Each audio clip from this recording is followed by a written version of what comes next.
ვიტყოთ იმით, რომ მთავრობამ შეიტანა პარლამენტში კონცეფციის პროექტი, რომელიც 2014 წლის თვითმმართველობის არჩევნების საკანონმდებლო ბაზის შექმნას ემსახურება მიზნად.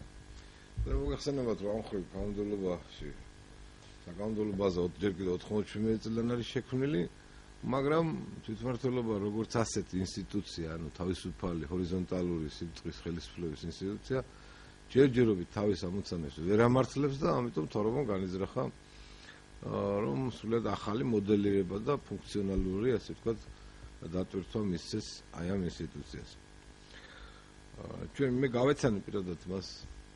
შეიძლება ითქვას, რომ ნოვაცია არის მისასალმებელი, არის იქ რაღაც ახალი ინსტიტუტებიც შემოთავაზებული, არის უფლებამოსილებების გადანაწილების, დეცენტრალიზაციის, დელეგირების მიმართულებები, მაგრამ არის კიდევ კითხვები.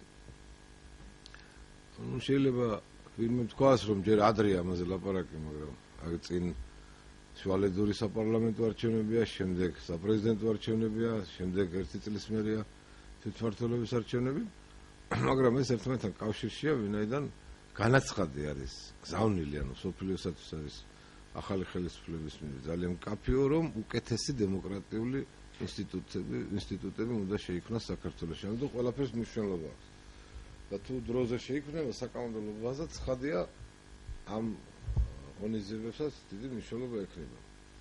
ერთ-ერთი ასეთი ნოვაცია, რომელიც ამ პროექტში დევს, არის რომ თვითმმართველობის პარალელურად სოფლად უნდა არსებობდეს საზოგადოებრივი თვითმმართველობა, ანუ არჩეული და ოფიციალურად ლეგიტიმაციურ საფუძვლებზე, ანუ კანონის საფუძვლებზე შექმნილი და ფორმირებული ადგილობრივი ხელისუფლება კი არა, არამედ სოფლის მიერ, ხალხის მიერ თავად აღიარებული საბჭოს შექმნა.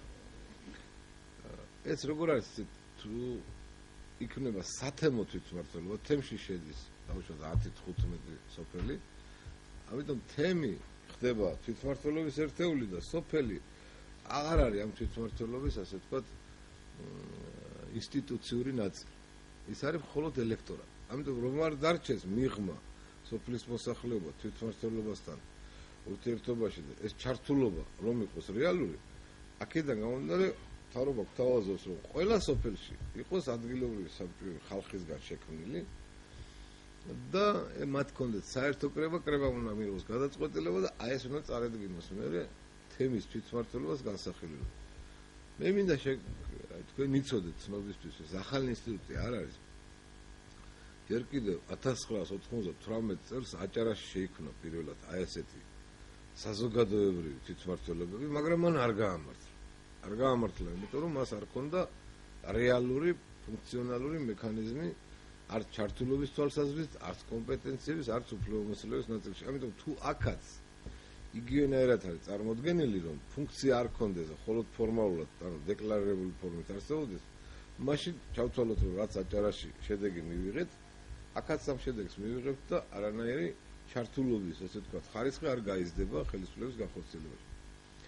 მეორე პრობლემა გახლავთ ის, რომ ეხლანდელი შემოთავაზებული კონცეფციით უნდა იყოს არა მეორე დონის თვითმმართველობა, ახლა როგორც არის, მხოლოდ რაიონის თვითმმართველობაა და სოფლად არავითარი თვითმმართველობა არ არის, მხოლოდ რწმუნებულები ენიშნება. ახალი პროექტის მიხედვით უნდა იყოს გამსხვილებული ადგილობრივი პირველი დონის თვითმმართველობა, ანუ თემების თვითმმართველობა.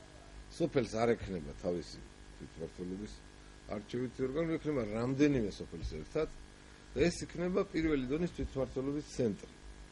ანუ ის რაც აქამდე იყო, უფრო ნათელი რო იყოს თქვენთვის, რომ მაგალითად აღოს საჩხერის რაიონი, საიდანაც მე ვარ, ხო? და პრემიერი არის თავარია.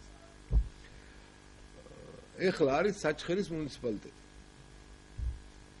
ადმინისტრაციული ცენტრია საჩხერეში და 45 სოფელია საჩხერეში, მაგრამ 45 სოფელში კი არ ნიშნავს თავის რწმუნებულს.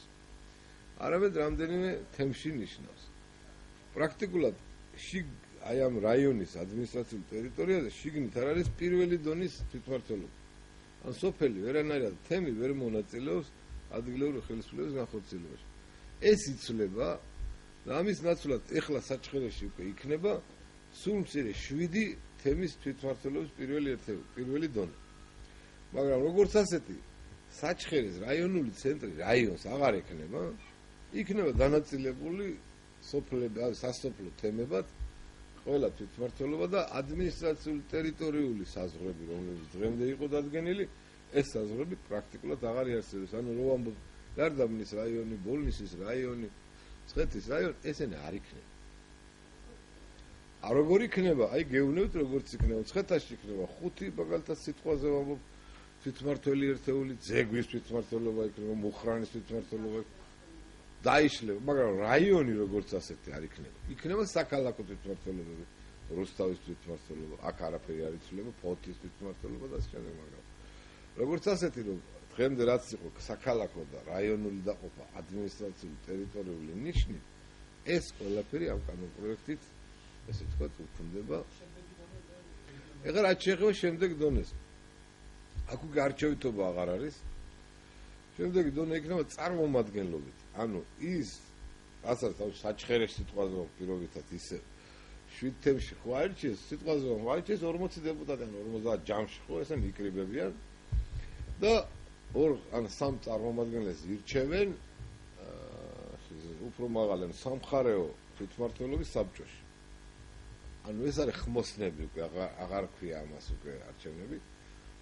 ადრე თბილისის მერია რო შეიქმნა მეფის რუსეთის დროს პირდაპირ არჩევნები არ იყო, ხმოსნები ირჩევდნენ. აი იგივე სისტემა ხმოსნების მეშვეობით ხდება წარმომადგენლობის განსაზღვრა ზედა დონის თვითმმართველობაში. მაგრამ როგორი უნდა იყოს ეს ზედა დონის თვითმმართველობა? აქაც კითხვებია. და რატომ? არსებობს ორი ხელისუფლების ორი დონე, ხო, ხელისუფლების საერთოდ. ერთი არის ცენტრალური ხელისუფლება და მეორე არის ადგილობრივი ხელისუფლება. იქ სადაც ვერტიკალია ცენტრალური ხელისუფლება, რასაც ახორციელებს ადგილებზე, მაგალითად სიტყვაზე შინაგან საკუთრ სამინისტრო. მას თავის განყოფილება ან სამმართველო აქვს ადგილზე, ხო?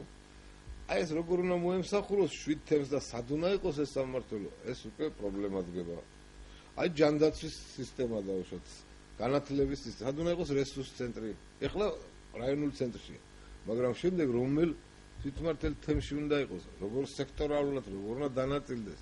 რა თქმა უნდა, ამას არა მარტო ვერტიკალური, ჰორიზონტალური, ესე ვთქვათ, პრობლემები მოყვება, არამედ მოყვება ეს პრობლემები, რომ ინფრასტრუქტურა იქნება შესაქმნელი. ჩემი დათვლებით მინიმუმ 500-დან 600 მილიონამდე დაუჯდება ხელისუფლებას ამ რეფორმის გახორციელებას. ადგილობრივი არა, გეუბნებით, ახლა ქალაქში იქნება მერები, არა, ქალაქში იქნება მერები, შეუძლებლად პირდაპირ წესით აირჩევიან ეს მერები და თვითმმართველობებშიც იქნებიან, რას დაარქვევენ, ახლა გამგებელს დაარქვევენ, მამასახლის, ეს უკვე კანონის საქმეა, მაგრამ იქაც იქნება პირდაპირ წესით აღმასრულებელი, ანუ მუნიციპალიტეტის ხელმძღვანელი არჩევა პირდაპირ წესით. ჩვენ ადრე ვთავაზობდით სააკაშვილის ხელისუფლებას საპარლამენტში ვიყავი, რომ სასოფლო ტერიტორიებზე, ანუ სათემო ტერიტორიებზე გამგებელი კი არ დარქმეოდა აღმასრულებელი პირს, არამედ მამასახლისი დარქმეოდა. ძირძველი ქართული სიტყვა და ამას უფრო სწორად იქნებოდა, ესე ვთქვათ, ცნებასაც და შინაარსაც იდენტიფიცირება, მაგრამ არ დაგვიჯერა მაშინ ხელისუფლება და დაარქვა რწმუნებული. რწმუნებულს ჯობია მამასახლისი ნამდვილად გაწმუნდეს. აი კიდევ ერთი პრობლემა და ამაზე დავასრულებ საუბარს. რაც შეეხება მეორე დონის თვითმმართველობას, იქ განსაზღვრულია, რომ უნდა აირჩიოს, რა თქმა უნდა, იმ წარმომადგენლობითმა საბჭომ 3 კანდიდატურა და მიაწოდოს პრემიერ-მინისტრს და პრემიერ-მინისტრს 3-დან 1 უნდა შეარჩიოს, რომ დანიშნოს პირველ პირად მხარეში, ხო, მხარის გუბერნატორი და ეს უკვე საკამათოა, რამდენადაც ცდება თვითმმართველობის ფარგლებს. ხო, ანუ თავარი პრინციპი თვითმმართველობის არის სუბსიდიარობის პრინციპი, ეს ნიშნავს ავტონომიურობას და გადაწყვეტილებების ფართო არჩევას. როცა ირღვევა ეს სუბსიდიარობის პრინციპი, იქ თვითმმართველობა მთავრდება. ამიტომ თქმა იმისა, რომ თუ ეს თვითმმართველობა და ხელისუფლება უნდა ჩაერიოს თანამდებობის პირის დანიშვნაში, მაშინ თვითმმართველობის თემაზე საუბარი გაგვიჭირდება, იმიტომ რომ ეს აღარ არის დემოკრატიული ინსტიტუტი, აღარ არის დამოუკიდებელი ავტონომიური თვითმმართველი სახელმწიფო ორგანო. ამიტომ მე მგონია რომ აქ კამათი ბუნებრივად წარმოიშობა და არ მგონია რომ ეს ამ სახით დარჩეს, მაგრამ ამ სახით არის შემოთავაზებული. ალბათ ხედელობაში შემიღებული ის რომ აჭარაში პირველი პირი მაგალითად აჭარის მთავრობის მეთაური არც ირჩევა და არც ინიშნება აჭარის არჩევით და წარმომადგენლობით ორგანოებისგან, ანუ ხალხისგან, უბრალოდ მას ნიშნავს პრეზიდენტი. ამიტომ იქაც აჭარის ავტონომიის საკითხი თვითმმართველობის ნიშნავს მოკლებულია, ეს არაკონსტიტუციურია, ასე ვთქვათ, დანიშვნის წესია და ის რაც სიმახინჯია, არ შეიძლება გადმოვიდეს ეხლა როგორც დემოკრატიული, ასე ვთქვათ, ფორმულა თვითმმართველობის განხორციელება. ის თავისთავად სიმახინჯია. ის უნდა გაუქმდეს, არათუ უნდა განერთოს და დამკვიდრდეს ქართულ სამართლებრივ ინსტიტუციაში. აი ამ თემაზე მინდოდა მხოლოდ ამ ორივე სიტყვით შემოხარებოდი.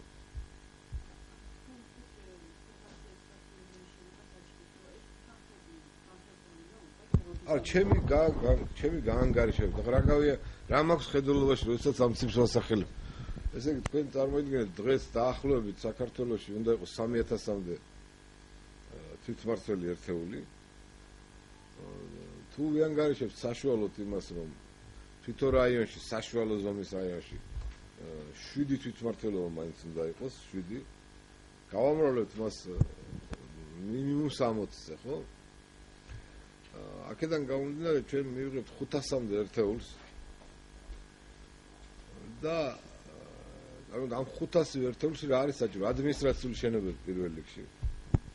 ეს ადმინისტრაციული შენობის გარეშე ვერ ფუნქციონირებს. ყველანაირი კომუნიკაცია რა სჭირდება? გზა სჭირდება, წყალი სჭირდება, ყველა ელექტროენერგია სჭირდება, სადაც ეს იქნება ცენტრი, ხო? პლუს ამას უნდა იყოს როგორ იქნება სამართლებრივი მოსახლეობა? იქნება თუ არა მომრიგებელი მოსამართლის ან მაგისტრატ მოსამართლის მომსახურება სახელმწიფოს მხრიდან თითოეულ თემში, ან რამდენიმე თემში ერთად. ანუ სასამართლო ჭირდება, ხო? ჭირდება პოლიციის შენობები, ხო? ჭირდება ტრანსპორტი. ჭირდება ჯანდაცვის რაღაც, ასე ვთქვათ, მომსახურება. ჭირდება საგადასახადო მომსახურება და ბევრია ცენტრალური ხელისუფლების. ყველა ადგილობრივი დღევანდელი ადგილობრივი, ასე ვთქვათ, დონე რაც არის ადგილობრივი ხელისუფლება და რა არის რაიონის ცენტრში, ის უნდა დაიყოს და დანაწილდეს ამ თემებში. ესე კადრები უნდა ახლა თუ არის ბავშვად 3 საგადასახადო ინსპექტორი, გაამრავლო უნდა 7-ზე ესა, ხო? ყველაფერი 7-ზე უნდა გაამრავლო და საბოლოო ჯამში მილიონიც რო აიღო თითო რაიონში დღევანდელ პირობებში, რომ მილიონი ჭირდებოდეს თითოეულ თვითმმართველობის ინფრასტრუქტურის სექტორს, მინიმუმ 500 მილიონი ჭირდება. ანუ ეს ბიუჯეტში უზის, აი საკითხავი პირველი ეს არის, ამ რეფორმას სერიოზული თანხები ესაჭიროება და არის თუ არა საკმარისი თანხები, რომ ეს რეფორმა განხორციელდეს. ხორცელდეს ალბათ მალევე იქიდან გამომდინარე, რომ იცვლება მოდელი, ხო? ქვეყანაში და პრემიერი. მე საუბრია ამაზე, რეფორმაში არაფერი არ წერია, თუმცა თავარი საკითხი ალბათ თქვენ რა ვძანეთ იქ მივადგებით. ეს არის იცით ალბათ რომ ერთადერთი კონსტიტუცია თორსოფლიოში საქართველოს კონსტიტუცია, სადაც განსაზღვრული არ არის როგორია ამ ქვეყნის სახელმწიფო და ტერიტორიული მოწყობა. ეს ჩვენ კონსტიტუციაში არ არის. აფხაზეთის პრობლემის და ოსეთის პრობლემის გამო თავის დროზე აუარა გვერდი კანონმდებელმა აი ამ საკითხის გადაჭრას და დღემდე არათუ არ გადაიჭრა, მუხრუჭიც კი არის იმისათვის რომ სახელმწიფო განვითარდეს რაღაცნაირად. ამიტომ ბუნებრივია როდესაც დგება ეს საკითხი, ეს აღარ არის მხოლოდ თვითმმართველობის დონეზე განსახილული, ჩვენ უნდა მივადგეთ, გვინდა არ გვინდა, უნდა მივადგეთ სახელმწიფოს ტერიტორიული მოწყობის საკითხის გადაწყვეტას. ანუ გვექნება რეგიონალური მოწყობა, უნიტარული სახელმწიფოსი, გვექნება ფედერაციული მოწყობა, ფედერაციული ნიშნებით, თუ გვექნება ასიმეტრიული ფედერაციის ნიშნებით, იმიტომ რომ ერთი მოქმედი ავტონომია იურისდიქციის ფარგლებში და ორი იურისდიქციის გარეთ de facto, ასე ვთქვათ, ხელისუფლებების სახით არსებობენ. მაგრამ ორივე და სამივენი პოლიტიკური სტატუსით არიან ავტონომიური, ანუ ფედერაციის სუბიექტები არიან. ჩვენ დიდი ხანია ხუჭავთ თვალს ამ თემაზე. არ ვამბობთ სიმართლეს, მოდი ასე ვთქვათ და აი ამ წილში მიდის ისე პროცესი, რომ გადაუწყვეტელი რჩება და სხვის წისქვილზე ასხას წყალს, ყოველთვის ქართული სახელმწიფო სასარგებლოდ არაფერი არ კეთდება. ამიტომ ეს რეფორმა თავისთავად გამოიწვევს ამ საკითხის დღის წესრიგში შემოტანას ვინაიდან, როდესაც ასეთი რიგი საკითხები წყდება ქვეყანაში, ცხადია იქ აუცილებლად მერქის განსაზღვრული. როგორია ადმინისტრაციული ტერიტორიული მოწყობა და როგორია სახელმწიფო ტერიტორიული მოწყობა.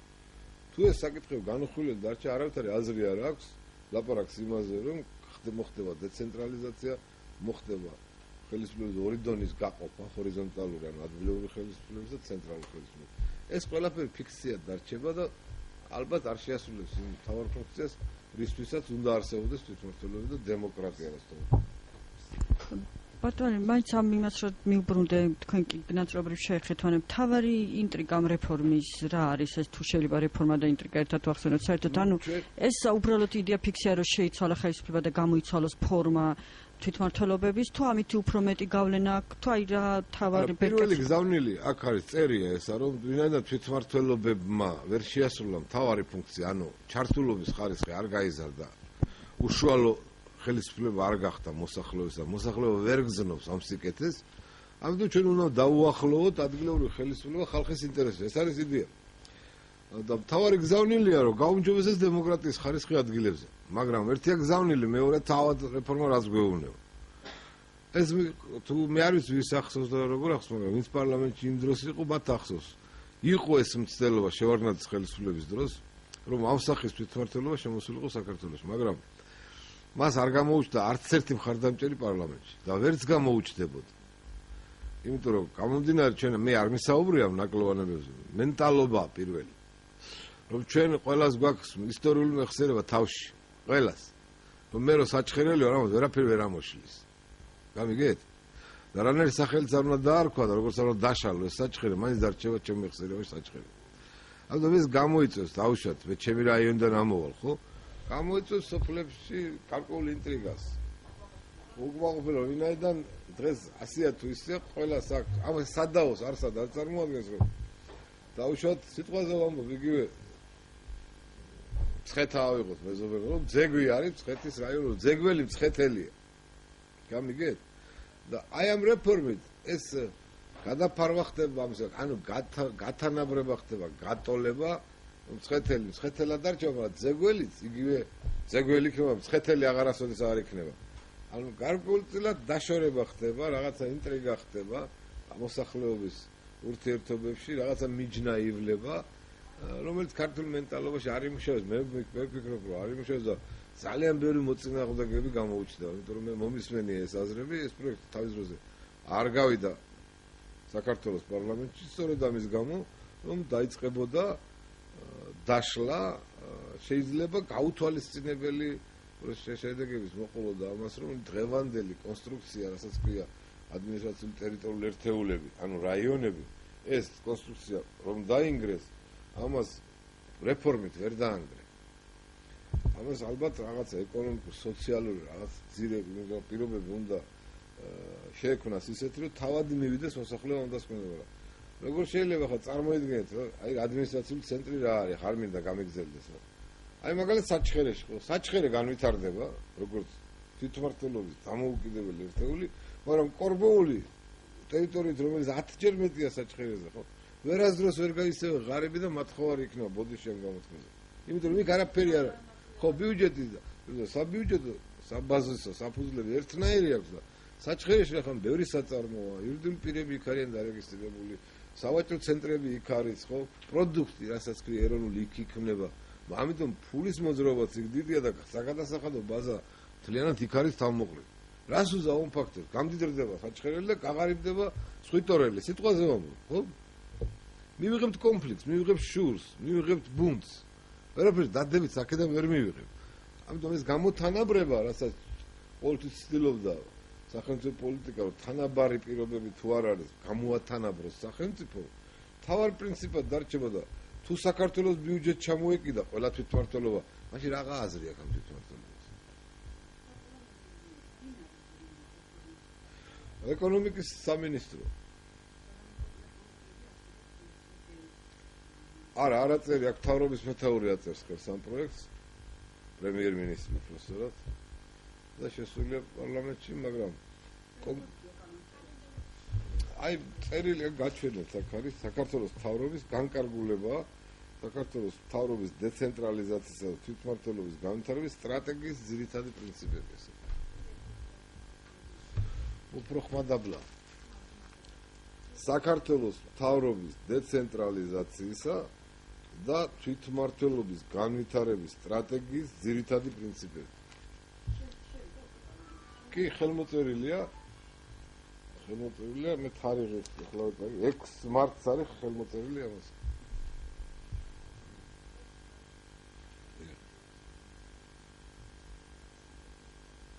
ძირითადი პრინციპები, თვითმმართველობის განვითარების ძირითადი პრინციპები.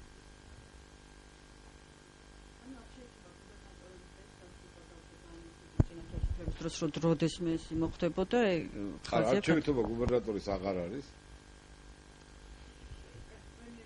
ერთმნიშვნელოვნად ირჩევს 3-დან. ნიშნავს.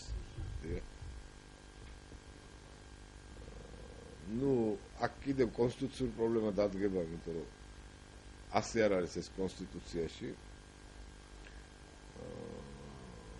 რა თქმა უნდა, გუბერნატორი თუ ეს ინსტიტუტი ასეთნაირად დარჩება და ის იქნება მხარის და არა პრეზიდენტის სიწმინებული, არა მხარის პირველი პირი, ეს თანამდებობრივი პირი, მაშინ ჩვენ საქმე გვაქვს უკვე სახელმწიფოს ტერიტორიულ მოწყობასთან. ანუ ეს საკითხი როგორც პრობლემა წამოჭრის თავის თავს კონსტიტუციურ ჭრილში. მაშინ კონსტიტუციით უნდა გადაწყდეს და არა კანონით, კანონით ეს ვერ გადაწყდება. გამოდის რომ პრეზიდენტი თავის სიწმინებული ეყოლება და მთავრობას თავისი გუბერნატორი და თვითმმართველობას თავისი თანამდებობის პირი, ეს დუალიზმი კი არ არის, რაღაცა ეს არის გაუგებარი შერწყმა, რომელსაც კონსტიტუციური ახსნა არ ექნება.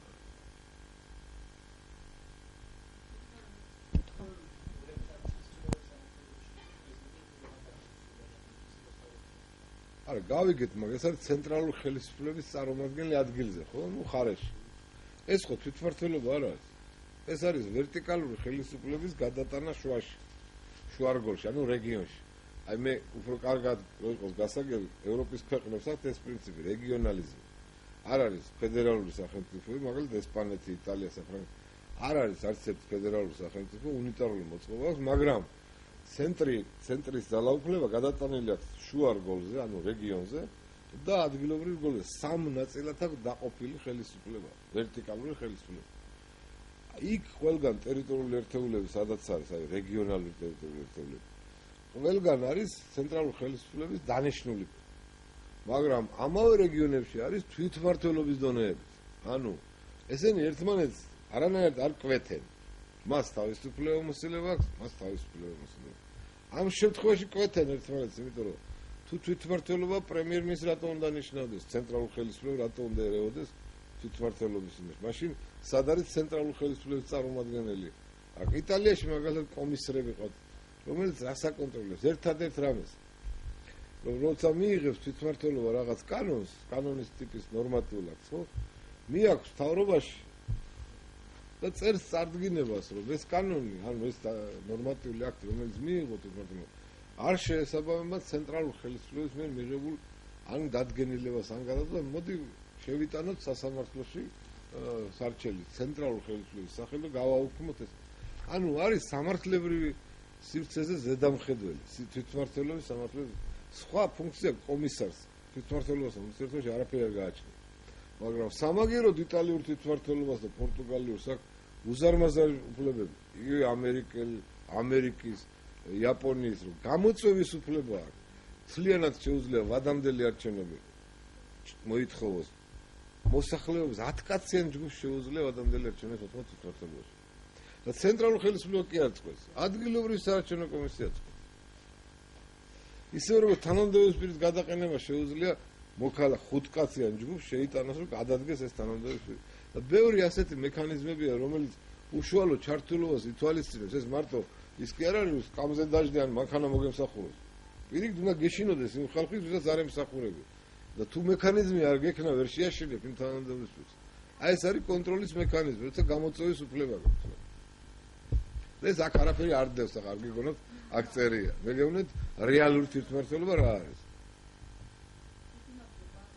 კი ბატონო.